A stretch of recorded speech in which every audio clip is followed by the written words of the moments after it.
Wait, stop it. How you guys doing? And today we are going to be talking about the Fallout game they wanted you to forget about. So some of you might be asking, why would I be talking about this since I did promise to do a top 10 or like my recent video game finds. So the reason why is because I did find a recent video game that ties into this that finished an entire series that I've been trying to collect. And that deals with the Fallout series. So before I get to that game, I'm going to be talking about the original Fallout games and then where they are at today, and the game that got lost in the translation right in between the changing of hands between Interactive Play and Bethesda. You want to push the button, buddy? You want to push it? Push it.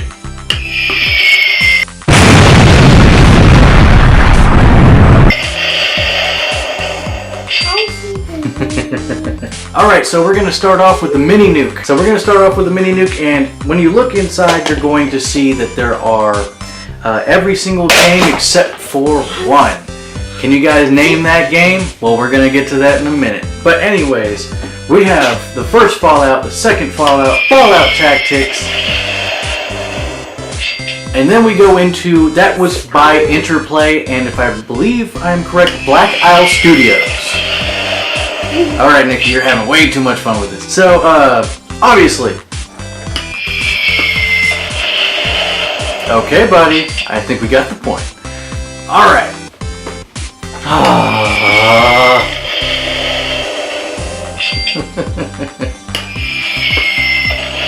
Okay, we're done. Alright, you're good.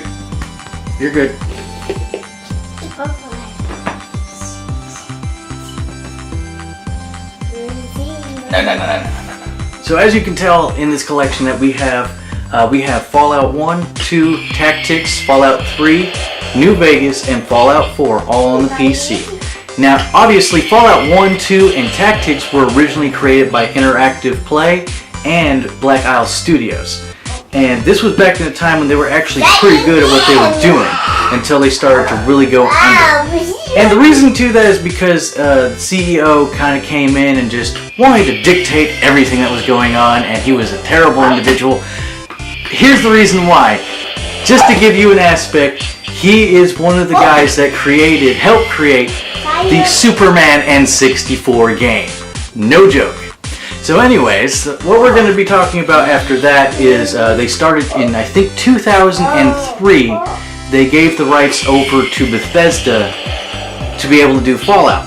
Now, there was a game in between the transaction that was made through Interplay, and I'll get to that in a second. Now, the next thing on our list is the next game, that Fallout 3 game that Bethesda made that just launched the entire series out into fame and fortune.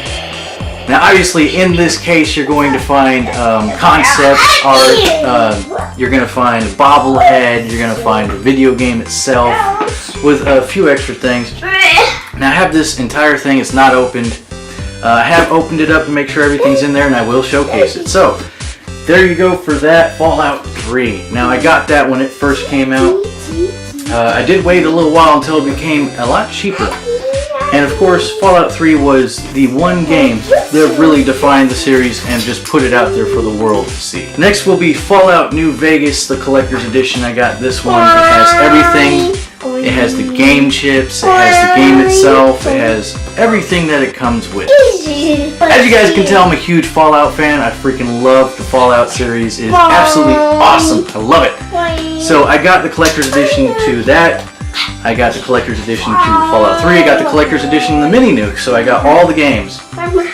Now we're moving on to the Fallout 4 Pip-Boy. Oh my god, this is not the Bluetooth version, which I would love to have, but I would never spend the money on, because it's way too expensive. And this one, of course, was the one that they put out on the launch, that you could pre-order. And I got this one, oh my god, I love it.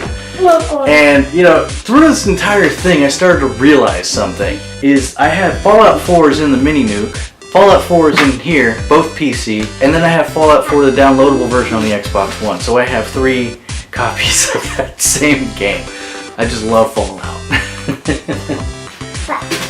Now, of course, we are going to go ahead and go into what I was going to talk about. So, between Fallout Tactics and Fallout 3, Interplay was trying to create Fallout 3 on their own, and it was called, the project code name was Fallout Van Buren.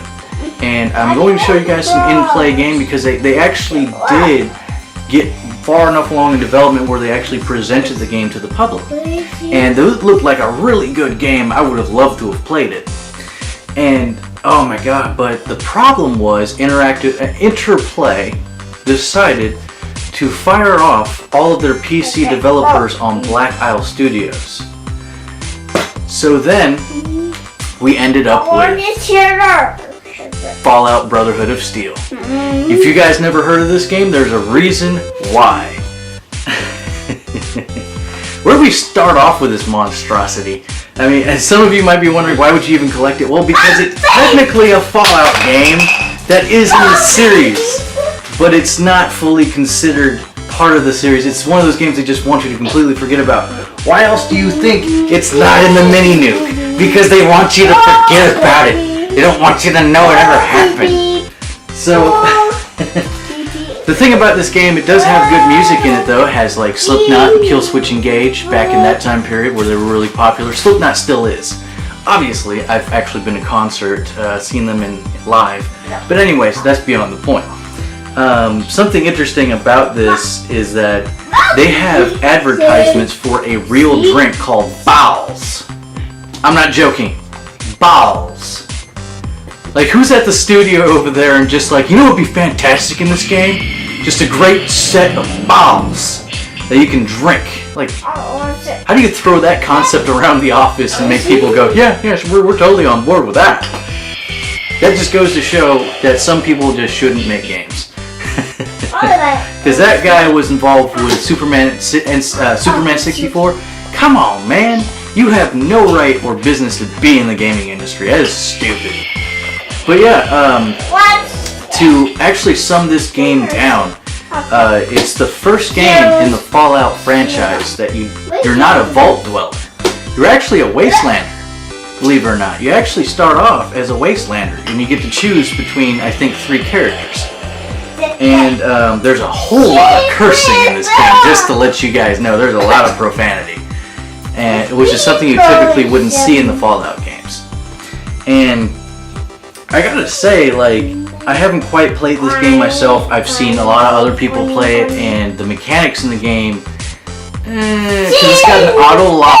So when you shoot a gun with auto lock in this game, it doesn't always hit. It's a hit or miss situation with the auto lock in this game. And obviously, you don't want that to happen. No, you don't. So, such a failure. But I have heard that the easiest way to beat the game is with melee weapons. So there is that. You can actually beat the game without much of a problem, from my understanding. So it ain't too bad. But still, it's got like a 7.5 out of 10 on IGN. Like, how does that happen? And it sold so poorly. It was an epic failure. You will never hear Interactive Play or Bethesda ever talk about this game, especially Bethesda, because they weren't involved with this. This was entirely Interplay. You know, the guys that invented Fallout. So, what? Anyways, a cool little nitbit that I would like to share with you guys that I noticed when I played was in the original Fallout 1 and 2, there's a character in Fallout 1 and 2 that you will see again in Fallout 3. If you ever go to Fallout 3, you go to the wasteland and you see that tree, that dude was in Fallout 1 and 2. Not joking. That's the coolest thing ever. Like, when I saw that dude in Fallout 3, I was like, wait a minute, I know that guy. Because he actually was in Fallout 1 and 2, so that's really cool and really interesting. That's a really cool concept. But anyways, like I said, this finally finishes up my franchise complete series. I finally got everything, all the way, well, at least until they make another Fallout game. But I got everything. I'm so happy. And so that concludes this video. Now, I hope you guys liked this video. Go ahead and click that like button down below if you did. And if you haven't done it already, subscribe if you haven't done it already. And as always, remember 22 and stay classy, bros.